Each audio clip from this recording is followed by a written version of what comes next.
if there's a head coach on the hot seat who is receiving no favors from the schedule maker, it is Mike London at Virginia. We'll dive into the schedule at the end of the preview here. First, we kick it to Mike McDaniel of Inside the ACC to break down those poor Cavaliers, a 3-5 football team in the ACC last season that, again, faced a couple superior teams outside of conference, lost those games, couldn't make it to postseason play, and they're struggling on offense. Last season did them in, Mike, and it appears as though it's going to be difficult for them to improve much on that side of the ball. Yeah, they were 87th nationally in total offense, so towards the bottom half of the FBS, only averaged 374 yards per game, and only had 35 total touchdowns as an offense last year. At quarterback, they're replacing Grayson Lambert on a full-time basis with Matt Johns. If you remember and watched any of UVA a year ago, they used both quarterbacks a little bit. They used Johns and Grayson Lambert kind of split time, rotated in and out. Both quarterbacks started different games. But Matt Johns will take over 54% of his or almost 55% of his passes, last year. 1,100 yards, 8 touchdowns to 5 interceptions. So the ratio is not great there. He's going to have to take care of the ball this year as he's the lone guy, and he will take over on a full-time basis. Rushing the ball, 97th last year in rushing offense. So again, towards the bottom of the country in rushing. Taquan Mizzell is a junior this year, and he's going to take over for the departed Kevin Parks, who left due to graduation.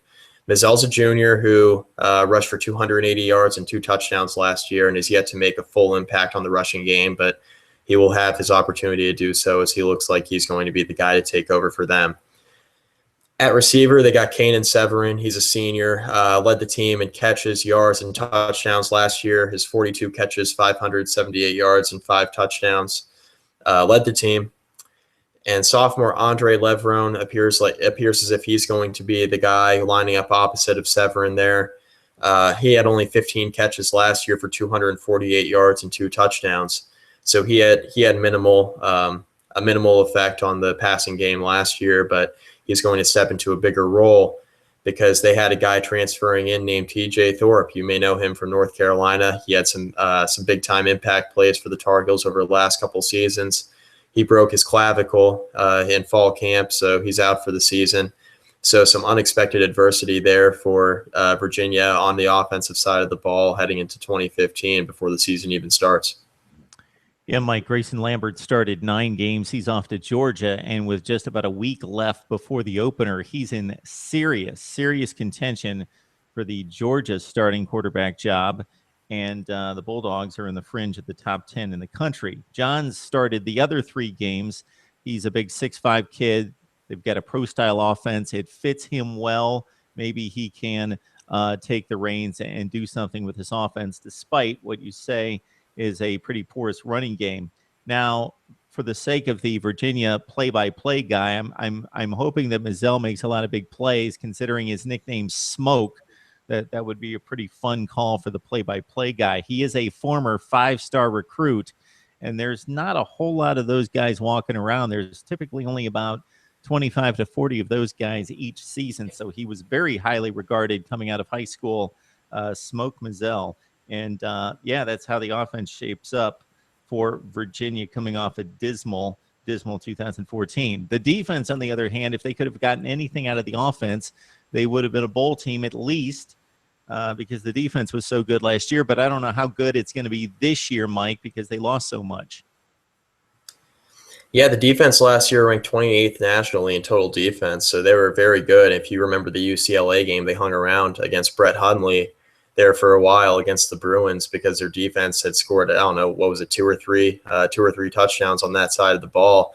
So the defense could keep them in games last year, but the offense, like you said, was just so terrible that it ended up not mattering in the long run. But like I said, 28th ranked nationally in total defense, only allowing 353 yards per game and only gave up 36 total touchdowns. But the defense is losing a ton of production in the front 7. They're going to have to replace all 3 of their starting linebackers, including Max Vallis, who was a big-time player for them. And they're also losing defensive end Eli Harold. And that tandem there, that defensive end Harold and linebacker Max Vallis, they combined for 16 sacks and 27 tackles for loss last year. So a lot of production again, being lost in the front seven. The secondary is anchored by sophomore free safety Quin. He's a preseason All-American, a very good coverage player, and makes some big stops in the running game as well. More than likely will be an NFL draft pick whenever he decides to leave. But he's a very good player back there for them, and they're also hoping the cornerback Demetrius Nicholson returns from a turf toe injury, and he'll be back to form here in his senior year. He missed much of last season, due to that foot issue.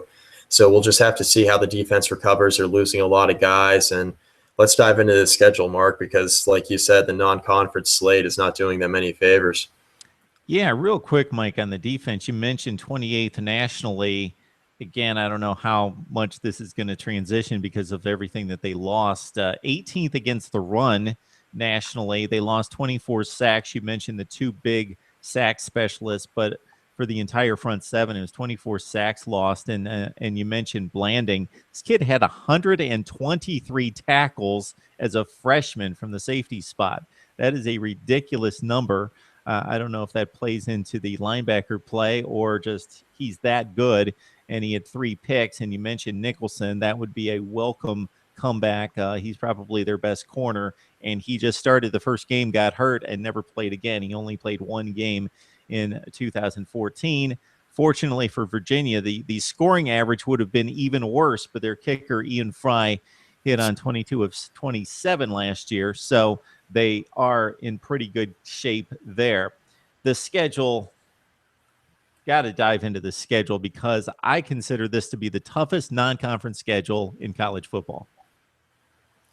Yeah, without a doubt. You look at the opener at the Rose Bowl in Los Angeles against UCLA. So right off the bat, you're playing a top 15 team in the country. And then the following week, you go home for your home opener and have to play another top 15 team in Notre Dame.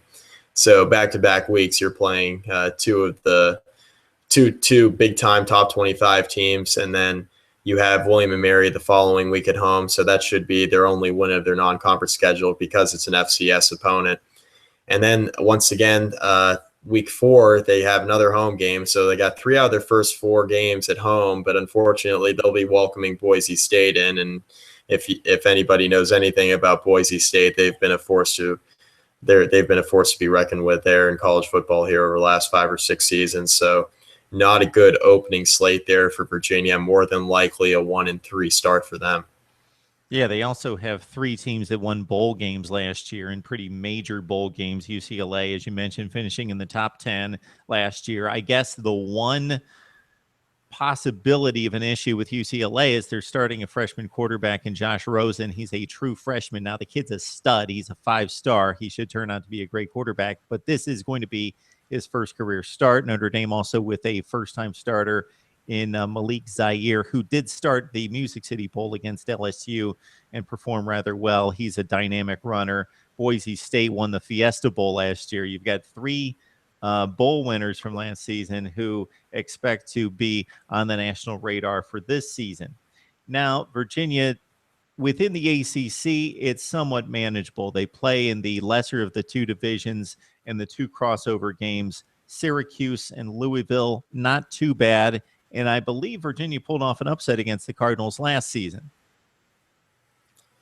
Yeah, so like you said, if they can get into conference play and potentially pull off an upset or 2, I think this is a 4-win team. Now, I know that sounds, a little dismal there, but for Mike London's squad, I think he's going to have to get a 6-win season to save his job at the very least, but he's doing himself no favors there in the first 4 weeks of the season. So let's say they're 1-3.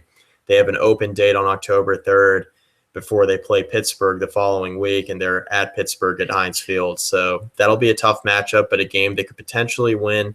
That's an upset game for them.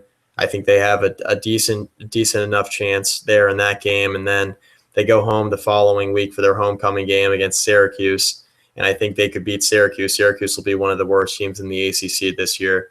So you're looking at potentially their first conference win there, but not until in October 17th. And then at North Carolina the following week, I like the Tar Heels in that game. And then they play at home against Georgia Tech. I think that's another loss for Virginia, at Miami, November 7th. I believe that's another loss. And then they have a chance against Louisville, like you said, pulled an upset last year. So there's an opportunity there against the Cardinals, but they're going on the road for that game. So no promises there. And Louisville should be much improved under year 2 with Bobby Petrino. They're coming off, I believe it was an 8-5 campaign last year. So they were pretty good last year, and they should hopefully take the next step under Petrino this year. The Duke game, November 21st, is a game I think Virginia could win. Any other year, I think Duke would be the favorite. Duke could very much be the favorite this year again, but I believe they'll be taking a step back as they're losing Anthony Boone, a quarterback, and they'll be working a new guy in there as well. So then they got their annual game, in-state rivalry against Virginia Tech, and they got that game at home this year. But I think Virginia Tech's going to be very good on defense, and at the very least, they'll take a step forward on offense. So it's definitely not looking good for the Cavaliers. I'm right there with you, Mike, that I believe that 6 wins is the minimum that Virginia has to pull off to save Mike London's job and get to postseason play. But I could also see a scenario where they play over their heads, they squeak out some wins, maybe they pull off a few upsets and they finish 6-6, and Mike London still gets canned because they finish with a 6-6 record and don't get to postseason or get to postseason play, but that last seeding in the ACC for postseason play, and it's not a very attractive bowl, but that would probably save his job. The one thing I will say is that I picked this team to go 2-10 last year because against the schedule, I just didn't see them winning many games, and they turned out to go 5-7 and were a score away from getting to a bowl game, but weren't able to pull off a win against Virginia Tech for it's like the 12th or 13th consecutive year, something in that range, that they haven't beaten their arch rival, Mike. Yeah, they haven't beaten Virginia Tech in a very long time, so I don't see that happening this year. I think that'll trend more towards a blowout in Virginia Tech's favor.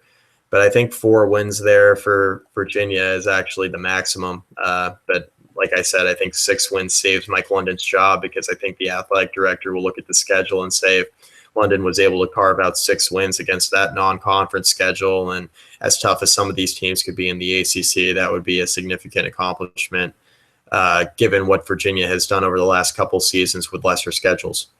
Yeah, I'm sure what happened here was that they had UCLA and Boise State lined up, and then the Notre Dame agreement was met, and then Notre Dame got pushed Virginia's way for 2015. So it turns out to be this daunting schedule that somebody like Ohio State or Alabama should be playing.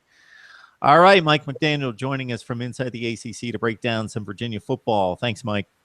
Thank you, Mark.